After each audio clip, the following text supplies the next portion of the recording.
Okay, Michael J here. How you guys doing? Okay, we're going to start off with we're reviewing another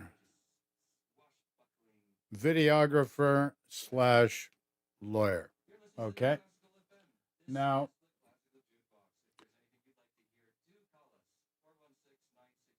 here's the byline on the video that we're going to present. It's called Chief Justice Roberts is Unfit to Serve. Okay, so the byline on this video that we're going to put forth is Chief Justice Roberts is unfit to serve. So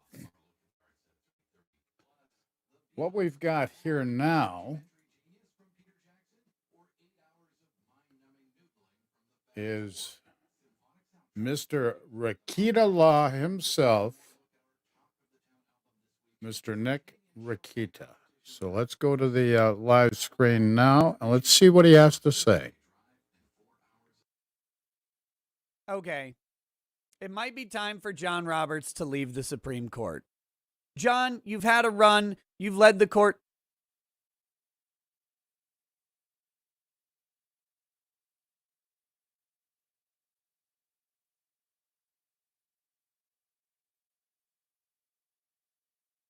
Okay. It might be time for John Roberts to leave the Supreme Court. John, you've had a run.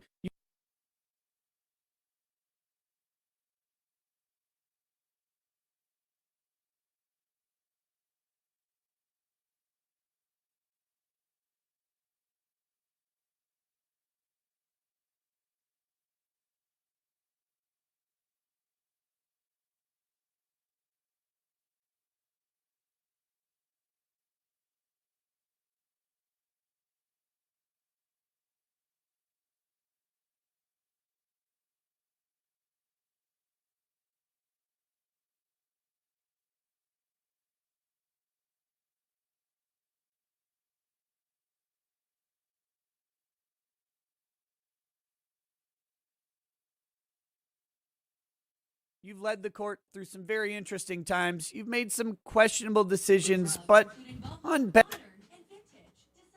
Oops, I forgot to unmute my microphone. Okay, so what we're seeing is an opinion here from Mr. Rakita of Nikita Law. And remember, this is an opinion, and I'm going to provide an opinion as well. There really is no right or wrong. This is just opinions, and let's see where it goes. So, Mr. Rakita, take it away, sir. balance, you've been pretty good on free speech. This decision is the opposite of that. And in light of everything, I think it's time maybe we part ways. But that's my opinion. Why does that matter? It doesn't. But I'm Nick Rakita of Rakita Law, a small... Mr. Rakita, yes, your opinion matters immensely. And we need a divergence of opinions, and you know I stress opinions, in order to derive some form of consensus. This we know, this is what we're striving for. This is how we get something that's fair and equitable for all, with the understanding that today's truths may no longer apply 30 days from now, all depending upon discovery of. So upon discovery, we might change our perspective, which in turn will change our perceptions. Okay, so I've rambled on enough. Let's go with Nick here now, see what he has to say. A law firm in central Minnesota. I'm a lawyer and a legal and political commentator here on YouTube. If you like that type of stuff, hit the subscribe button and the notification bell so you don't miss anything. Today we're talking about John Roberts in this recent First Amendment case being the sole dissenting voice. An 8-1 ruling from the court with the one being an absolute lunatic. But it also goes to show where. Hold on. The one lone dissenting opinion. How did he put that? Let's see how he put this. Voice, an 8-1 ruling from the court, with the one being an absolute lunatic. But it. Oh, the one being an absolute lunatic. Mr. Rakita, is that not somewhat harsh, monsieur? What does Viva Frey have to say about this? Oh, la tabernacle. Anyway, I digress.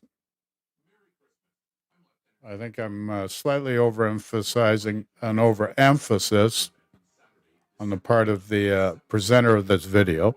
Nonetheless, let's move forward. It also goes to show where John Roberts is headed, and it is not in a place that is respecting the rights. Hold on. This goes to show where John Roberts is headed.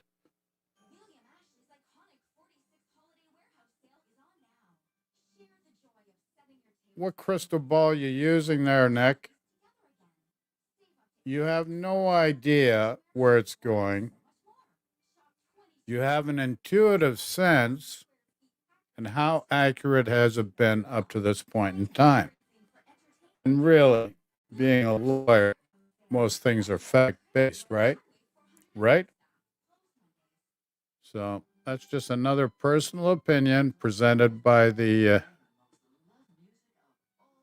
videographer or the main character, main person of interest, pursuant to representations by Rakita Law. So let's go back to the video.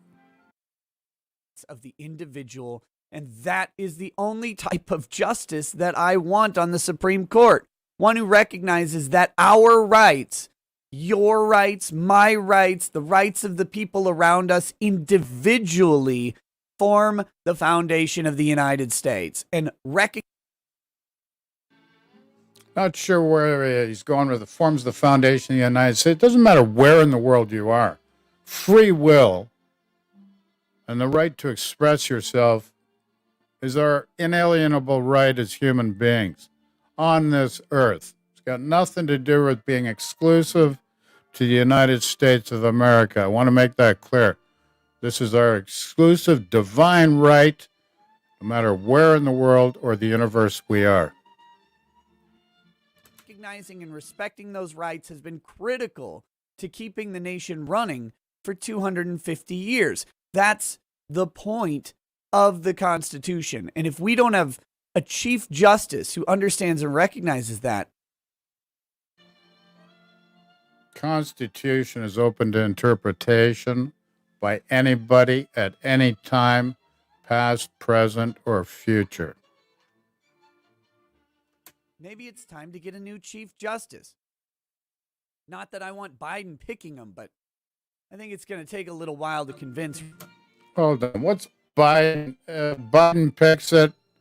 Republican president picks it. What does it matter? Now, if it does matter, we've got an issue here, and I'll tell you why.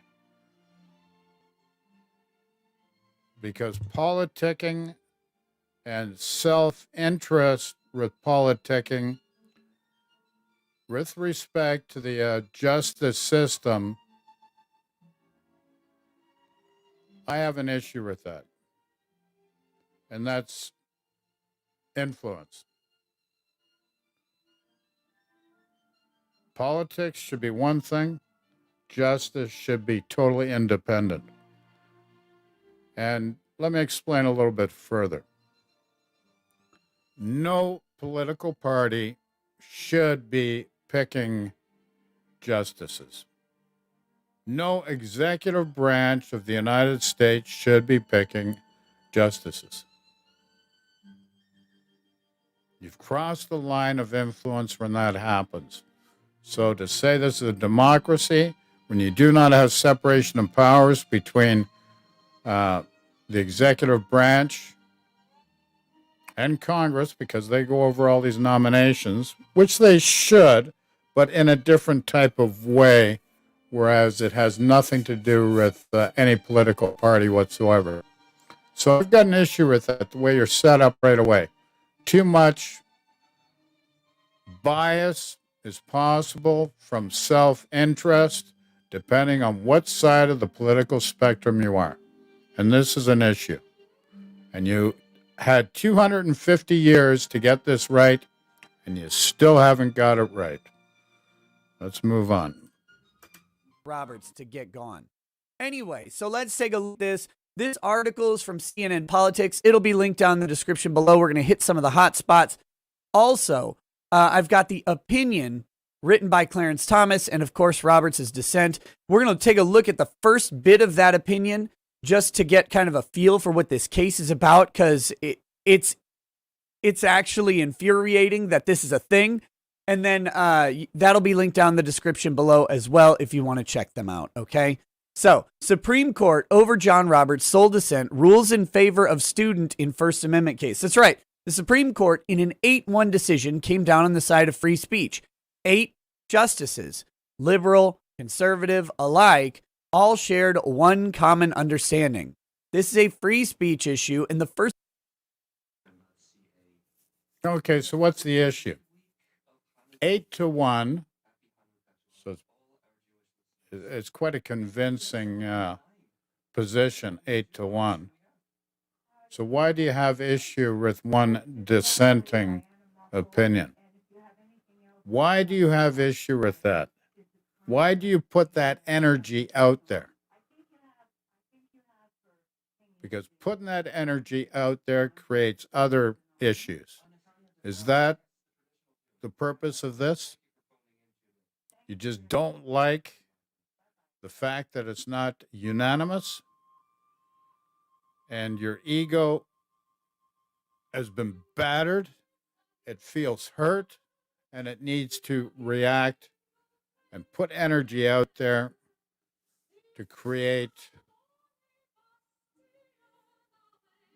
a situation.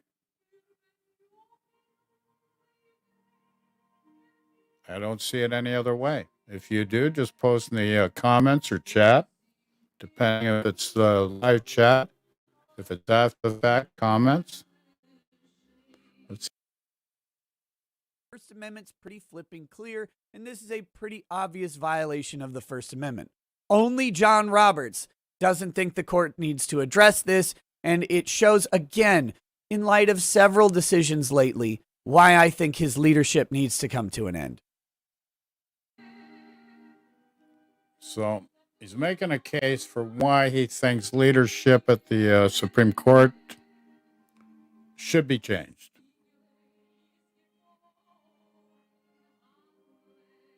Now, are we just splitting hairs to satisfy an egoic mind?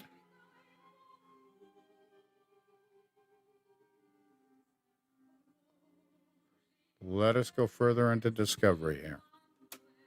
The Supreme Court on Monday revived a lawsuit brought by a former student seeking to hold his state university accountable for violating his First Amendment rights when it barred him from speaking about his religion and distributing religious literature.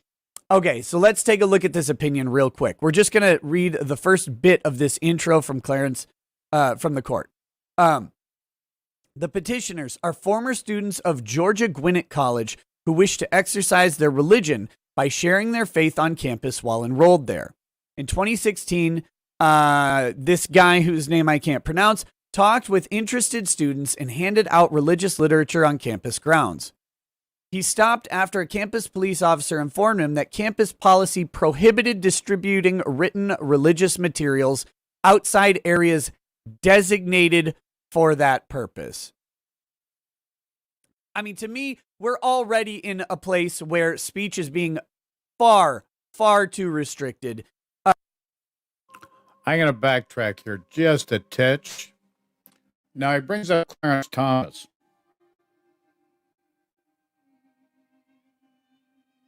I really do not think Clarence Thomas is a de facto standard to measure everyone else on the bench by. That's just my personal opinion.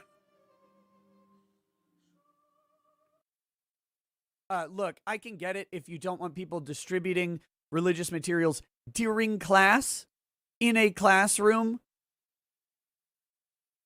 But on campus, generally, here, listen to this. A college official later explained that he could speak about his religion or distribute materials only in 2 designated speech areas on campus. This is not a private school. This is a state school. This is a state school. And even then, only after securing a permit.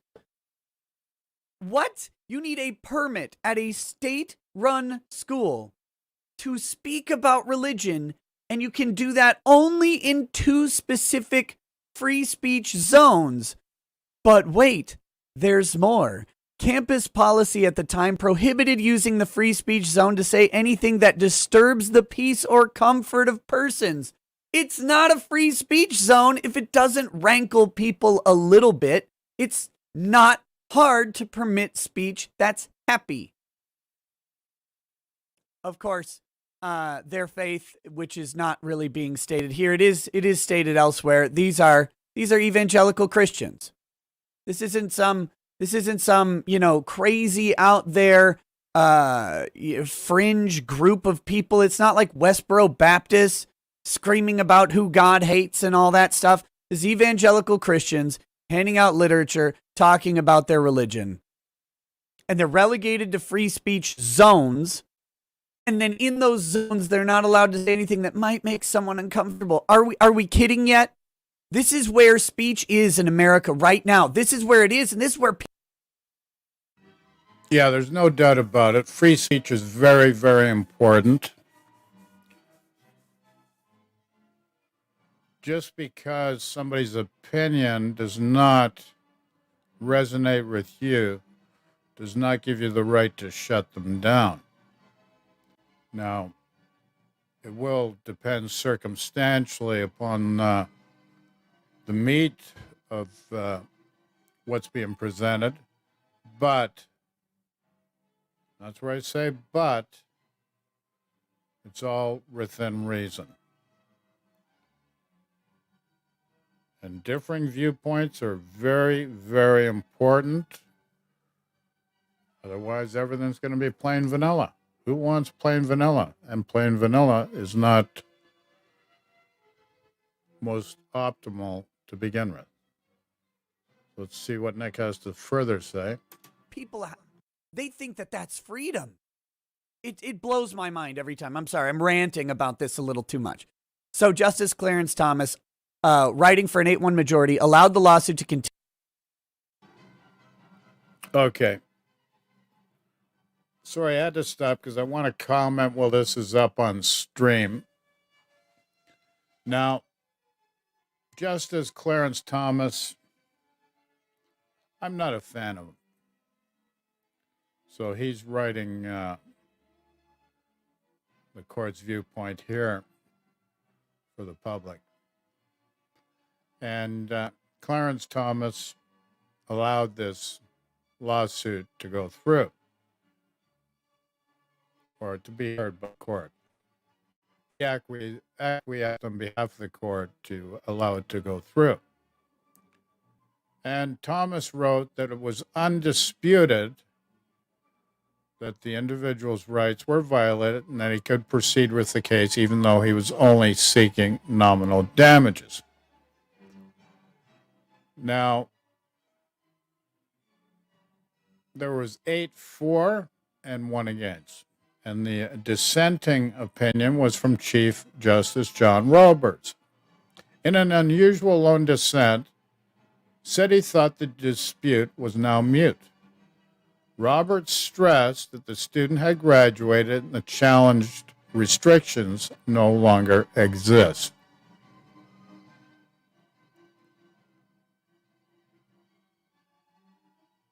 So, if we backtrack, second paragraph, Justice Clarence Thomas writing for an 8-1 majority, allowed the lawsuit to continue, even though the student, who has since graduated, so the student's no longer there, he's graduated, was only asking for $1 in damages, and the school's policy has changed. So this is very important. Guy's asking for $1 in damages, and the school's policy has already changed.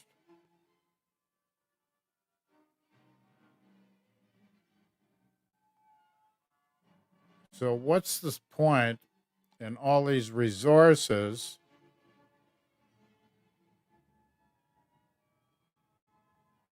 costs a lot for the Supreme Court to gather and make opinions and statements in law.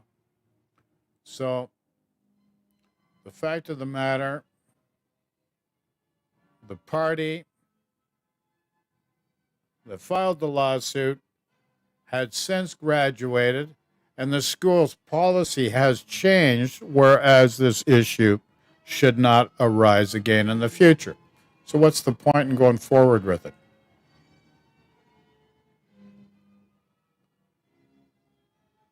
So now, and I got to agree with Mr. Roberts here, and he states, if nominal damages can preserve a live controversy, then federal courts will be required to give advisory opinions whenever a plaintiff tacks on a request for $1.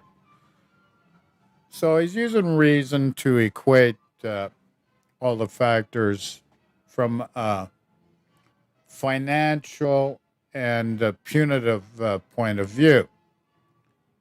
So what's further stated here, on the surface, the case was about a dry legal issue concerning so-called nominal damages, awards which are issued when there is a legal wrong, but no actual financial loss occurred as a result of the wrong.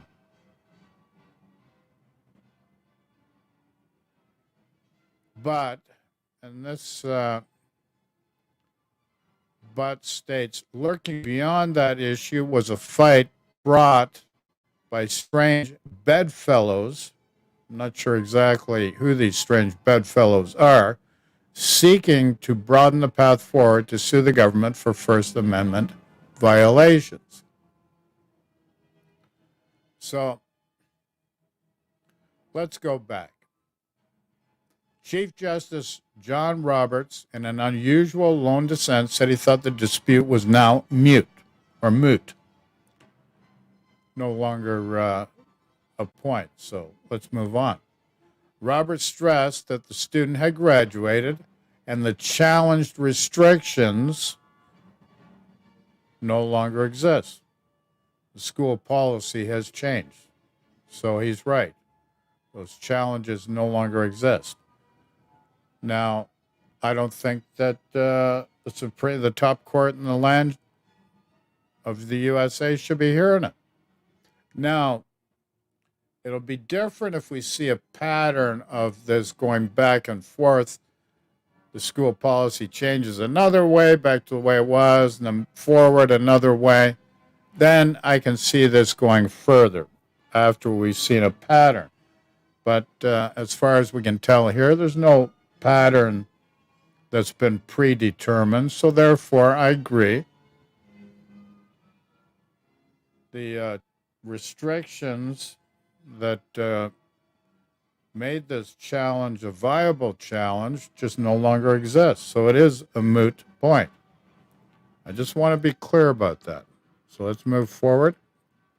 Continue, even though the student who has since graduated was only asking for $1 in damages and the school's policy has changed. Well, of course it has, right? It's amazing. These institutions infringe on rights, and once they get sued, they change the policy and say, oh, well, We didn't, it's not going to happen again.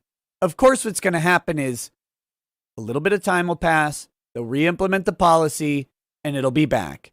And then they'll change the policy again. And then, oh, well, shoot, that's a new school board or whatever. A new governing body came in and they, they just implemented that. We've removed it again. It's not going to happen again. And then a year's going to pass. Same thing's going to happen.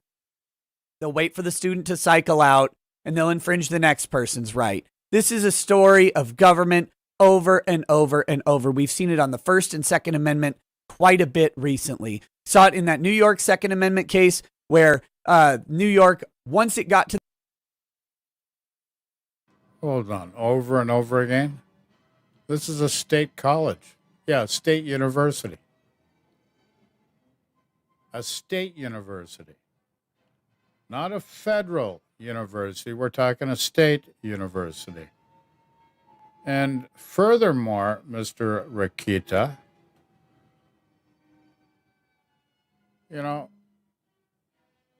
we got politicking that affects the state level in order to facilitate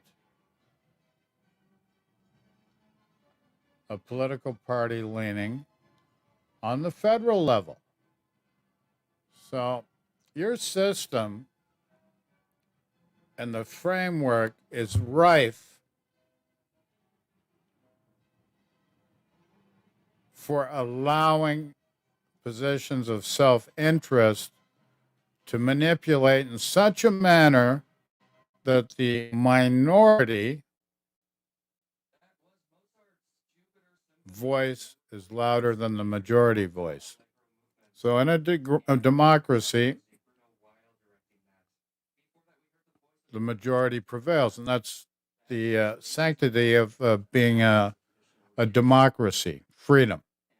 But your system is set up, and the framework is set up in such a way that self-interest rules, whereas the minority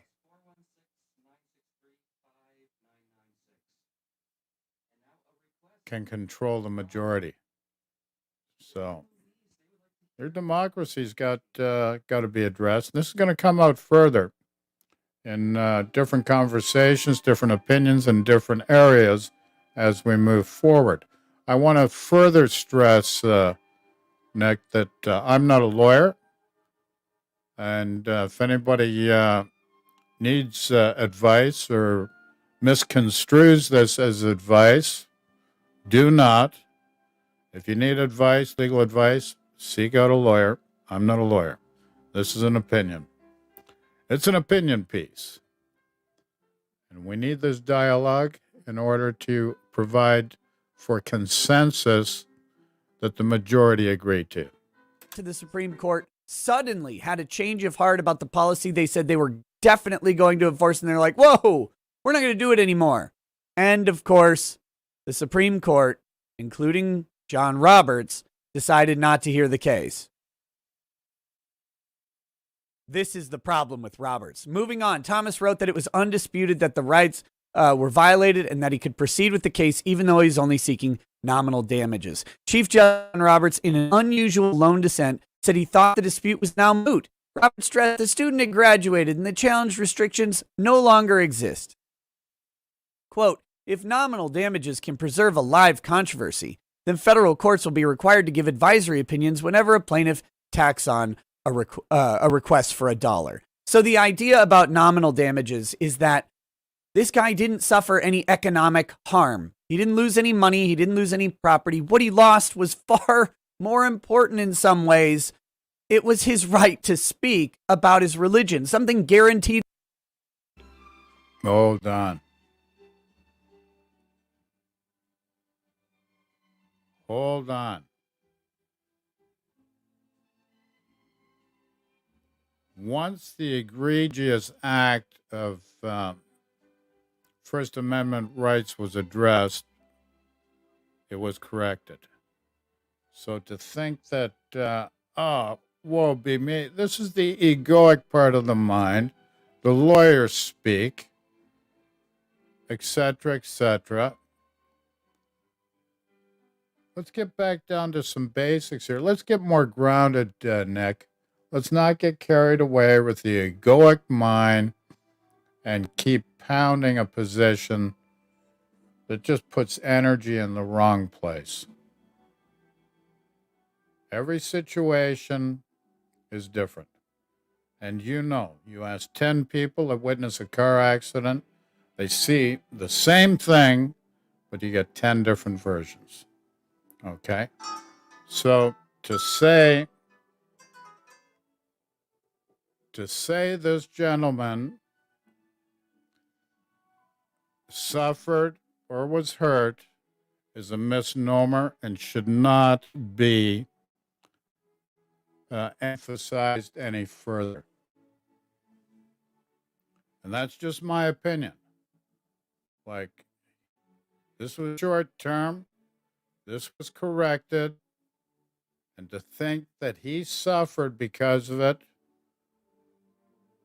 he did maybe for a short term. It was very frustrating, no doubt for him, but he shone a light on the fact that his rights had been infringed upon and suppressed, and it got corrected. So let's not friggin' beat the drum more than it has to. In the First Amendment, and Roberts is like, I don't know how we're supposed to protect this. I don't know, the court's supposed to protect someone's First Amendment right. I mean, he didn't lose a laptop that we can reimburse him for.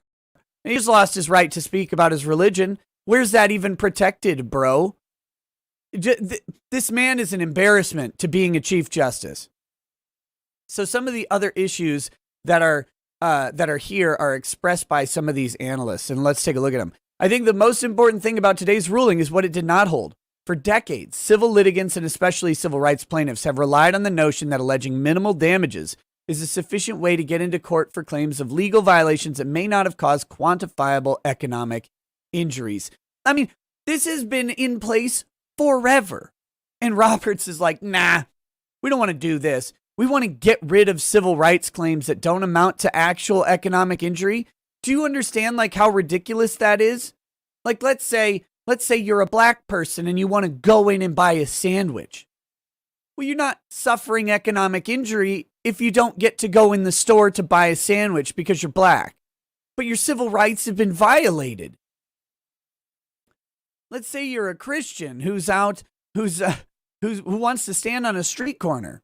Right? You just want to talk about religion on a street corner, a park or whatever. You want to calmly walk up to people or set up a little table and say, "Hey, let me just tell you about Jesus." And then someone comes by and says, "Nope, actually, you can't speak on public property about that." What economic harm have you suffered? None. But the government has restricted your freedom, your liberty to do that. And that's valuable. Just because there's not a quantifiable economic injury doesn't mean we shouldn't hear these cases. And the court has never thought that's true. The lower court's decision in this case, had it been affirmed, would have thrown that into serious jeopardy. But today's ruling reaffirms the viability of the approach and keeps courthouse doors open for those whose rights were violated in a way that may not have caused monetary harm. So here it says he's an evangelical Christian who was a student at Georgia Gwinnett College, was standing on a stool in a speech area at his school, talking about his religion and passing out religious literature. He'd followed the school's direction and reserved a spot designated by the school as a speech zone. Speech zones are offensive to the First Amendment. They're offensive to the basic notions of liberty, and I can't believe we're still stuck on this, but we are. Yeah, you're still stuck on it. And the question you got to ask is, what? Only in America?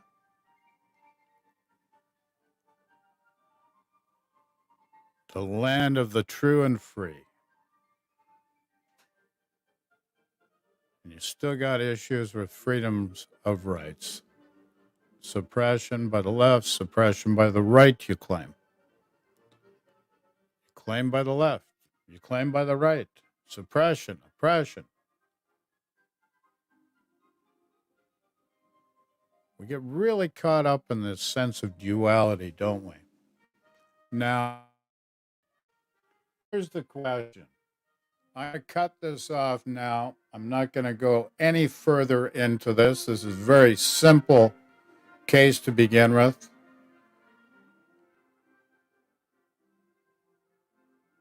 Very simple. Nothing sophisticated about this whatsoever.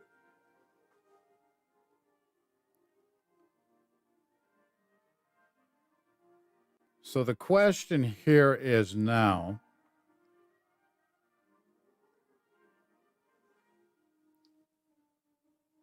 do you think the duality of left and right is appropriate? Because everybody's in this camp. I'm in the left camp, I'm in the right camp, and my way is the only way, and vice versa. Now, and this is where you got a real big issue in the United States of America and in Congress, especially right now during this period in time. You do not allow for the left and the right to create dialogue back and forth to form a consensus that all sides agree upon. And this is a real issue. We've seen the stonewalling from both sides. And this is the issue. Why is it such an issue to have left and right opinions be expressed in order, and this is the part that's missing, the left and the right do not rise above and provide a general consensus. It's my way or no way. And we're supposed to be intelligent people. So there's something wrong here with that. So why do you have an issue with that in the United States? Why has, instead of in unity together we rise and fall, you're just creating more duality and a further divide between left and right with no possibility of a general consensus that serves the people in the best way it possibly can. So I'm going to finish with that. Any questions and comments, just put in chat. And otherwise, remember one thing. Your health is priceless. Stay safe. Stay healthy. Michael J. over and out. Take care, folks. Enjoy your day, night or evening.